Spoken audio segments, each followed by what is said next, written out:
आप बताइए इस देश को क्या आवश्यकता है इस प्रश्न का कि मोदी जी खाना कैसे खाते हैं?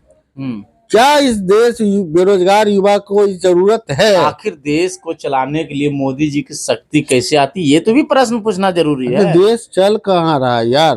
अगर देश चलता तो दाल का दाम इतना रहता, कितना है दाल का दाम? आटा का दाम इतना रहता, खरीदते नहीं है, लूट के लाते हैं। 400 पार का नारा दिया जा रहा है, मतलब इतना से पेट नहीं भरा। अब की बार 400 रुपया बढ़ा दीजिएगा पेट्रोल का दाम।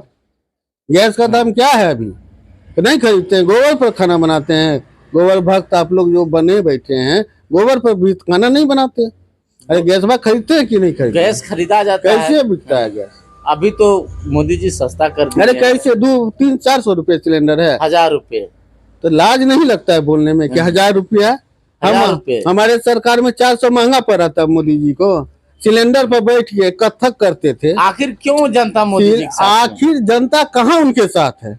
आखिर जनता उनके साथ था तो भीषण गर्मी में घरे घर जो चुनाव प्रचार कर रहे हैं, अगर जनता उनका साथ रहता तो एक राज्य में एक रैली करते। वो तो घरे घर लोग सीट में कर रहे हैं प्रोग्राम जी, मोदी जी। तब फिर कैसे जनता उनके साथ है?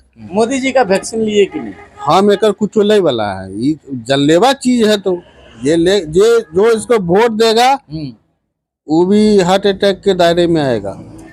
ये कोरोना वैक्सीन को लेकर के जो चल रहा है मामला क्या है? सत्यानाशी आदमी है। कौन सत्यानाशी? आपके हमारे जो अभी केंद्र में जो बैठी हुई सरकार है, सत्यानाशी सरकार है। अब एक कहावत पढ़े थे कि बंदर के हाथ में नारियल। इस देश की बागडोर इससे पहले दुनिया के सर्वश्रेष्ठ विद्वान के हाथ में था। अच्छा। उन्होंने बताया कि विश्व अगर आर्थिक मंदी से डूब रहा हो तो भी भारत अपने पांव पर खड़ा रह सकता है। और यहाँ का ये आलम है, इस आदमी के हाथ में नारियल आ गया कि जहां मन तहां बजा रहा है नारियल को, फुटबॉल समझ के। अच्छा। भला उछलेगा वो तो फूट जा रहा है। तो ये बात आप समझिए, सत्यानाशी आदमी है। जिस दरिद्रता का निशानी इनके अंदर कूट कूट के भरा हुआ है, जो व्यक्ति थाली पिटवा दिया हो उससे बड़ा दरिद्रता का निशानी आपको मिलेगा कहीं? नमस्कार, मैं एस के आनंद और आप देख रहे हैं पीएम बिहार न्यूज। आज मेरे साथ बात करने के लिए हैं अविनाश सिंह जी, जो कांग्रेस के वरिष्ठ नेता हैं जमुई जिला के। और मैं आज बात करूंगा प्रधानमंत्री नरेंद्र मोदी। एक तरफ कहते हैं कि विपक्ष की प्रधानमंत्री नरेंद्र मोदी कभी इंटरव्यू नहीं देते हैं, साक्षात्कार नहीं करते हैं, लेकिन पिछले दिनों मोदी जी का मेगा इंटरव्यू हुआ। इससे संबंधित सवाल जानते हैं कि क्या आपका जो कांग्रेस या विपक्ष की जो भी पार्टियां प्रधानमंत्री नरेंद्र मोदी पर आरोप लगाते थे कि इंटरव्यू नहीं करते हैं, साक्षात देश के मुद्दा पर नहीं, पिछले दिनों कर दिया, आप क्या कहेंगे इस पर? आपका स्वागत है सर्वप्रथम आनंद जी। हाँ। और आपने अभी कहा कि भाई हम लोग कहते हैं कि पत्रकार के समक्ष नहीं आते हैं, हम लोग ये कहते हैं ईमानदार पत्रकार जो है उनके समक्ष वो नहीं आते। क्या बात करते हैं? नहीं, बात इसमें करना क्या है, आप इंटरव्यू देखे तो हम थोड़ी वो गंदारी ये सब पट्टी बांधे हुए, तो हम भी तो इंटरव्यू देखे। उसमें प्रश्न पूछा गया। क्या प्रश्न? क्या पूछा गया? आप देश से संबंधित प्रश्न पूछा गया, मोदी से संबंधित। हमको वहाँ पे हम देख रहे थे कि जितना भी प्रश्न पूछा गया था व्यक्तिगत जीवन के बारे में पूछा गया कि आपको इतनी शक्ति कहाँ से मिलती है? तो बोले हम तो भगवान हमको डायरेक्ट शक्ति दे ले। भगवान? हाँ, डायरेक्ट मोदी जी। मोदी जी। ये प्रश्न था। रोजगार का प्रश्न उसमें नहीं पूछा गया। उसमें किसान का जलता हुआ रोजगार उसके विषय में नहीं पूछा गया। किसान के खेत में पानी कैसे पहुंचेगा उसके विषय में नहीं पूछा गया। आर्थिक दृष्टिकोण से हम पीछे चले गए, हमको विकसित राष्ट्र से बाहर कर दिया, उस पर प्रश्न नहीं पूछा गया। उस पर प्रश्न नहीं पूछा गया कि डॉलर कैसे मजबूत हो रहा है, रुपया कैसे धड़ाम से गिर रहा है, उस पर प्रश्न नहीं पूछा गया। महंगाई के विषय पर प्रश्न नहीं पूछा गया। पूछा गया था जी। इसका मतलब क्या कहना चाह रहे हैं? इसका मतलब ये कहना चाह रहे हैं कि बस वो जो देखिए आजकल जो पत्रकारिता अभी जो चल रहा है, इस दौर में जो पत्रकारिता अपनी कमाल दिखा रही है, वो एक नंबर दलाली भरुआगिरी समझते हैं, दल्ला जिसको कहते हैं, वही कार्य कर रही है। सरकार का दल्ला बन बैठा है। आप बताइए इस देश को क्या आवश्यकता है इस प्रश्न का कि मोदी जी खाना कैसे खाते हैं? क्या इस देश बेरोजगार युवा को जरूरत है? आखिर देश को चलाने के लिए मोदी जी की शक्ति कैसे आती, ये तो भी प्रश्न पूछना जरूरी है। देश चल कहाँ रहा है यार? अगर देश चलता तो दाल का दाम इतना रहता। कितना है दाल का दाम? आटा का दाम इतना रहता। खरीदते नहीं है, लूट के लाते हैं। 400 पार का नारा दिया जा रहा है, मतलब इतना से पेट नहीं भरा। अब की बार 400 रुपया बढ़ा दीजिएगा पेट्रोल का दाम। गैस का दाम क्या है अभी? तो नहीं खरीदते हैं, गोबर पर खाना बनाते हैं। गोबर भक्त आप लोग जो बने बैठे हैं, गोबर पर भी खाना नहीं बनाते। अरे गैस बात खरीदते हैं कि नहीं खरीदते? गैस खरीदा जाता है। कैसे बिकता है गैस? अभी तो मोदी जी सस्ता कर दिए। अरे कैसे 200-300-400 रुपए सिलेंडर है? 1000 रुपए। तो लाज नहीं लगता है बोलने में कि 1000 रुपया? हमारे सरकार में 400 महंगा पड़ा था मोदी जी को। सिलेंडर पर बैठ के कथक करते थे। आखिर क्यों जनता मोदी जी के साथ? आखिर जनता कहाँ उनके साथ है? आखिर जनता उनके साथ था तो भीषण गर्मी में घरे घर जो चुनाव प्रचार कर रहे हैं, अगर जनता उनका साथ रहता तो एक राज्य में एक रैली करते। वो तो घरे घर लोग सीट कर रहे हैं प्रोग्राम जी, मोदी जी। तब फिर कैसे जनता उनके साथ है? जनता उनके साथ कभी नहीं रही है। अब कांग्रेस का मोदी जी का इंटरव्यू पर सवाल तो नहीं रहेगा। मोदी जी के इंटरव्यू पर सदैव जो इंतजार था वो इंतजार की घड़ियां खत्म। मोदी जी के इंटरव्यू पर सदैव सवाल रहा। सवाल उनके व्यवहार से रहा। भाई इस देश की जनता को कोई मतलब नहीं कि प्रधानमंत्री कितने लाख का घड़ी पहनता है। इस देश के जनता को कभी मतलब नहीं रहा कि प्रधानमंत्री कितने लाख का सूट पहनता है। इस देश की जनता को कभी मतलब नहीं रहा कि आम चाकू से काट के खाते हैं या चूस के खाते हैं। इसको देश की जनता को इससे मतलब नहीं है। ये साधना करते हैं, आराधना करते हैं, उसके बाद पूजा करते हैं, फिर आरती करते हैं। तो सुन लीजिए ना, ये साधना आराधना पूजा आरती सब लोग करता है। इनके साधना आराधना ये तो व्यक्तिगत जीवन का।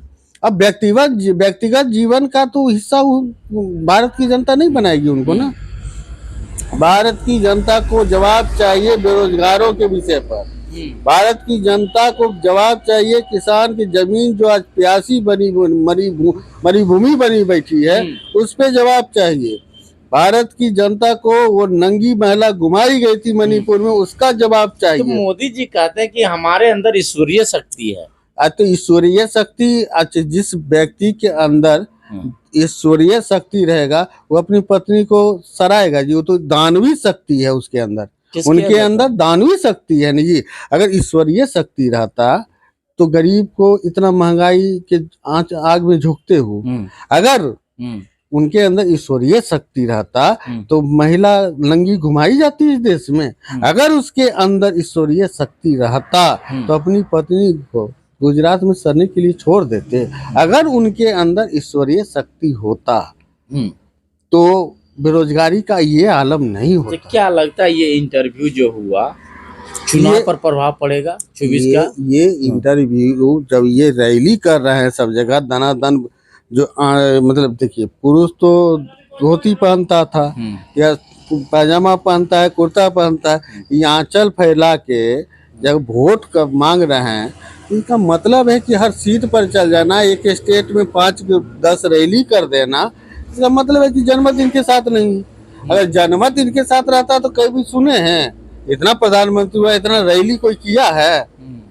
देश में महिला को लंगा घुमाया जा रहा था, उस समय इनको विदेश नजर आ रहा था। और आज ये चले वोट मांगने, जनता देख रही है, जनता इनके छलावे में नहीं आएगी। जनता समझ गई। 400 पार कितना सक्सेस होगा? मिशन इनका 400 पार था रेट के विषय में, ना कि सदन में संख्या बल के लिए। इनका मिशन था कि इस बार सरकार में अगर गलती से हम आ जाएं तो पेट्रोल डीजल ऐसे गैस का दाम 1000 है तो 1400 कर देंगे। आटा का दाम 40 रुपया तो 400 कर देंगे। मतलब हर चीज में 400 रुपया जोड़ देना है। ये स्पष्टवादी आदमी है। वस्तु पर ये 400 रुपया। हाँ, ये स्पष्टवादी आदमी एक तरह से जनता को बता दिया। अच्छा, बीच में एक और ये कोरोना वैक्सीन को लेकर के जो चल रहा है मामला क्या है? सत्यानाशी आदमी है। कौन सत्यानाशी आदमी? आपके हमारे जो अभी केंद्र में जो बैठी हुई सरकार है, सत्यानाशी सरकार है। अब एक कहावत पढ़े थे कि बंदर के हाथ में नारियल। इस देश की बागडोर इससे पहले दुनिया के सर्वश्रेष्ठ विद्वान के हाथ में था। अच्छा। उन्होंने बताया कि विश्व अगर आर्थिक मंदी से डूब रहा हो तो भी भारत अपने पांव पर खड़ा रह सकता है। और यहाँ का ये आलम है, इस आदमी के हाथ में नारियल आ गया कि जहां मन तहां बजा रहा है नारियल को, फुटबॉल समझ के। अच्छा। भला उछलेगा तो फूट जा रहा है। तो ये बात तो आप समझिए, सत्यानाशी आदमी है। जिस दरिद्रता का निशानी इनके अंदर कूट कूट के भरा हुआ है, जो व्यक्ति थाली पिटवा दिया हो उससे बड़ा दरिद्रता का निशानी आपको मिलेगा कहीं? पूस में दिया जलवा दिया, अपशकुन आदमी है जी। अपशकुन एकदम अपशकुन है जी। अब पूसवा में दिया जलवाया, अशुद्ध काम, अशुद्ध दिन में शुद्ध काम। बताइए क्या बात कर रहे हैं। ना मारी तो बाल ले, अब बिना बाल बनेले रामलला के प्राण प्रतिष्ठा करिए। ये तो 100% हिंदू विरोधी है।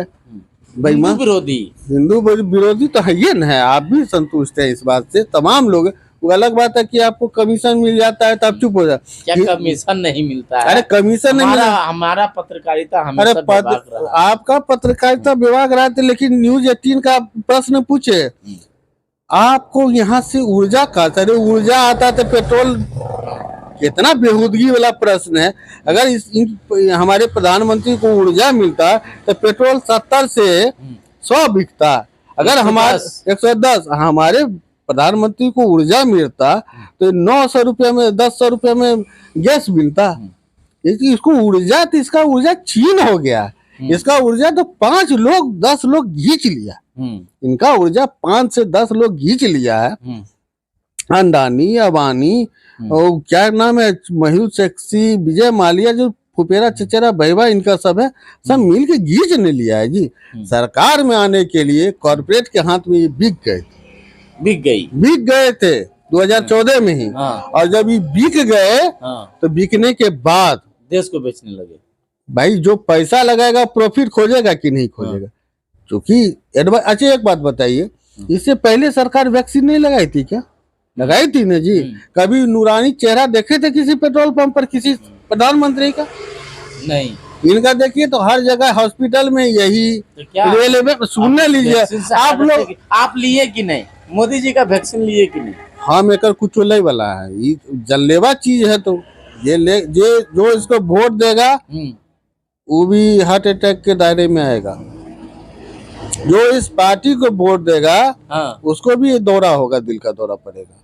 बड़ा चढ़ बढ़ करके बीजेपी वाला लिया था उस समय, तो जाइयो तो रहा है।